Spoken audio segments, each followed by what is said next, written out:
Hi, this is Neil San, Dynasty. Please like, share, subscribe, be kind, helpful, grateful. Buy some silver and some platinum because you will sleep better at night if you do. Uh, this is about Africa and China, and I am here to let all of you people know I am right. China is not welcomed in Africa. They've had their chance. They screwed it up the way they screw up everything. But Americans only see money, money, money. They don't see the end result. They just say, oh, they're building billion-dollar buildings. They don't see that 3 months later, those billion-dollar buildings are falling down because of shoddy construction. Only thing Americans see is what your news wants you to see. The buildings being built as if they are great and godly things. They don't show you the 16 full-blown empty ghost cities. Ghost cities. They've got 16 San Francisco cities empty. They built and they've already started falling down because of their great construction techniques, because they're the CCP. They're the greatest things to happen on this earth. They're going to rule the world. They're going to build you a house, and in 2 years, it's going to fall on your head. Yeah, luckily, smart people know what's going on, and we don't believe you people. And here's why we don't believe you. In today's video, we are going to be talking about a major project in Angola that could challenge China's influence in Africa. We will also be seeing the key countries involved in this project and how it affects China. Make sure you watch the video till the end to get a full understanding. The US and China are engaged in a high-stakes race for economic dominance in Africa, with this railway at its center. The Bangla Railway, which is a section of the Libya Atlantic Railway, links the Democratic Republic of Congo's heartland of the Copperbelt with Angola. The line plays a vital role in the global transportation of minerals, which are needed for things like electric vehicle batteries and other green technology. China has been driving the infrastructure development of Africa for many years, investing hundreds of billions of dollars in projects. Hundreds of billions. Roads, ports, and railroads. Hundreds of billions they've invested. However, a successful US-backed effort to reopen the rail route may alter the balance of power throughout the continent. The Bangla Railway isn't new. It was constructed in 1902 and has long been vital to Angola's trade, but the civil war there seriously devastated it. On the rail line, there are some destroyed armored cars that are visible. There are also rail cars that have been allowed to rust. China intervened to assist Angola in rebuilding its infrastructure after the conflict. So, to repair the railway line, Angola signed a $2 billion agreement with a consortium of Chinese companies. They got $2 billion from China to rebuild their great infrastructure that Chinese builds in their own country in 2006. However, shoddy building and maintenance practices... Hold on, what? Shoddy building? What? Did they just say that China loaned $2 billion to Angola and then gave them crappy work and crappy infrastructure, and Angola still has to pay for it? Hold on. Angola's not as stupid as Chinese and Americans who watch CNN. They said, screw you, China. Dilapidated stations, broken safety systems, unavailable servers, and a high frequency of train derailments. High frequency of train derailments on a $2 billion Chinese railroad, a brand new Chinese $2 billion railroad in Africa. And they have, what is this? They have high frequency of train derailments. Unavailable servers. And a high frequency of train derailments from Chinese building. The entire rail line needs to be rebuilt because so many different pieces of... So Angola's into China for $2 billion that they borrowed to have this infrastructure project done. And holy cow, less than 18 years later, they can't use it because it's crap and it's got to be 100% rebuilt. Go China, go BRICS. Hey, wait till you see how long their warships last that they build for themselves. You know, I did a report on China giving a destroyer to Pakistan, and Pakistan doesn't use it because it doesn't work. But it's new, and you think it's awesome. Yeah, that's called stupidity. Find out the facts, people. China sucks. Modern equipment have broken down. New modern equipment broken down. Angola rejected a Chinese government offer to maintain and restore the same dilapidated rail. Okay, so China comes back in and said, hey, you owe us $2 billion and we fucked you. let's go ahead and do it again. And Angola said, hey, no, we're not only not paying you, you're out of here. Rather, it gave a 30-year contract to many European corporations, which the U.S. government will probably fund with a $250 million loan. Over 1,500 carriages will be added. Train operators will receive education. The $1.7 billion project will rehabilitate the rail tracks and terminals. It will also provide countries interested in the project with easier access to vital raw minerals like nickel and cobalt, which are eager to boost their clean energy programs. The primary focus of current African policy in Washington is supply security and vital and strategic minerals. Due to the anticipated 20-fold increase in demand for these components between 2020 and 2040, interest in the Libido Corridor and the Democratic Republic of the Congo has grown. The project is anticipated to be a major source of employment opportunities for the youthful population of Angola. Thus, let's hope that they will both feed the rest of the world and provide Angola with employment and opportunity. Historically, it has been observed that the creation of corridors draws people, particularly when there are greater employment opportunities. A significant contributor to the recent infrastructure development in Africa has been China's Belt and Road Initiative.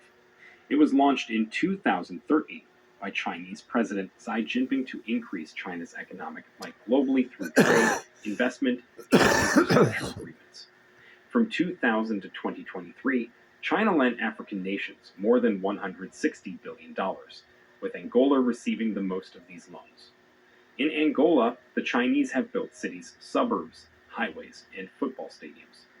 However, the project has drawn criticism from all around the world for its poor construction, detrimental effects on the environment. Poor construction and detrimental effects to the environment? No, China's too great to do stuff like that. American citizens don't want to believe the truth. China's crap. And they're falling apart and they're bankrupt because ain't no one going to pay them back that $160 billion when they have shoddy construction and infrastructure projects that were built with that money. And long-term viability of the economy. Additionally, it has left several nations heavily indebted. Bear with us that those are really difficult ones to repay. The Chinese government responded in a statement that the debt in Africa was not the fault of the Belt and Road Initiative. Yes, it was. China's economy has changed recently, and there has been a sharp decline in investments in Africa.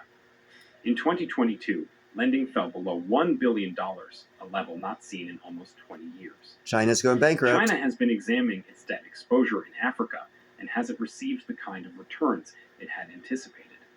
Its investment portfolio reflects this greater aversion to risk. The U.S. has the chance to intervene thanks to this statute, but it's not merely interested in doing so. The U.S. wants to guarantee essential resources for upcoming technological breakthroughs. Particularly copper will be... What? Upcoming technological advancements? Does that mean they're just around the corner? I had a conversation with Fazdal last night, and she was saying, there's no such thing as new technologies coming around. But yet this channel just said there was, and it's going to be right around the corner. Be essential as the nation moves away from traditional energy sources. Traditional? A priority what? Traditional? They're going to get new technology that we don't know about yet? Obviously. The U.S. government or you don't know about $55 billion in Africa and unveiled a framework for a contemporary U.S.-African relationship in 2022. In 2023, nearly 550 new trade and investment agreements were signed, What? Hold on a second here. Does that say in 2023, 550 new trade and investment agreements were signed? Have I not been telling you people that there's great opportunity in Africa to invest in Africa? Wow. Someone listened. Oh, yeah, that's right. The governments are listening. You guys haven't listened yet. You're falling in with the retail. Retail gets screwed. Jump early. Invest in Africa. It's a great opportunity. Every country in the world is. Investment agreements were signed, representing a 67% increase over 2022 in terms of number and value. 67% increase? The United States has lagged behind. If you had a company that had a 67% increase in investment in 1 year, what would you do? Think about it. Other countries in conducting commerce in Africa. It appears that the Biden administration is working to rectify this situation. Note that the U.S. is cautious of the advancements made by other nations in the area. The Biden administration has really made an effort to let African nations know that it recognizes their long-standing ties to both Russia and China. Take note that the U.S. promises don't end with the Lobito Corridor project. The U.S. is sponsoring solar energy projects and other infrastructure projects in Angola, but its investments in the region pale in comparison to what the Chinese government has done over the past 20 years. But in the past 20 years, all of that Chinese investment in infrastructure has been crumbling. Unlike in America, our infrastructure we built 50, 80 years ago is still working great. Unlike the Chinese that have less than a 20-year working infrastructure that they'll build and double charge you for it. The administration has made an effort to let African nations know that it recognizes their long-standing ties to both Russia and China. However, bear in mind that the U.S. promises don't end with the Lobito Corridor project.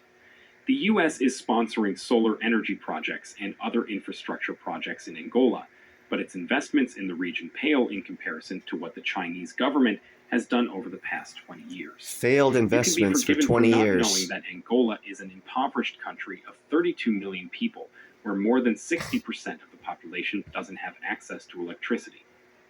5 years ahead of schedule, Angola wants to reduce its greenhouse gas emissions to 14% by 2025, with an additional 10% contingent on support. It also aims to provide 60% of the population with access to electricity through its National Renewable Energy Program. 70% of installed capacity is anticipated to come from renewable sources. The Export-Import Bank of the United States announced last year that it had approved a direct loan of more than $900 million to the Ministry of Energy and Water of Angola to support the construction of 2 photovoltaic solar energy power plants in the country. The 2 solar power plants will generate over 500 megawatts of renewable energy and help diversify Angola's energy mix. Additionally, U.S. solar panel mounting systems, connectors, switches, sensors, and other equipment will be used on the projects as part of the loan conditions. The transaction is estimated to support 1,600 jobs. The project was initially announced in 2022 during the G7 summit by the government of Angola, U.S. firm Africa Global Schaffer, and U.S. project developer Sun. According to the bank, their support of the project advances U.S. President Biden's flagship partnership for global infrastructure and investment, which aims to advance digital and energy infrastructure worldwide. Anyhow, you guys get the picture. That's what this is about. You think Africa likes China. Africa don't like China. They borrowed almost $200 billion. And in 20 years, their house fell on their head.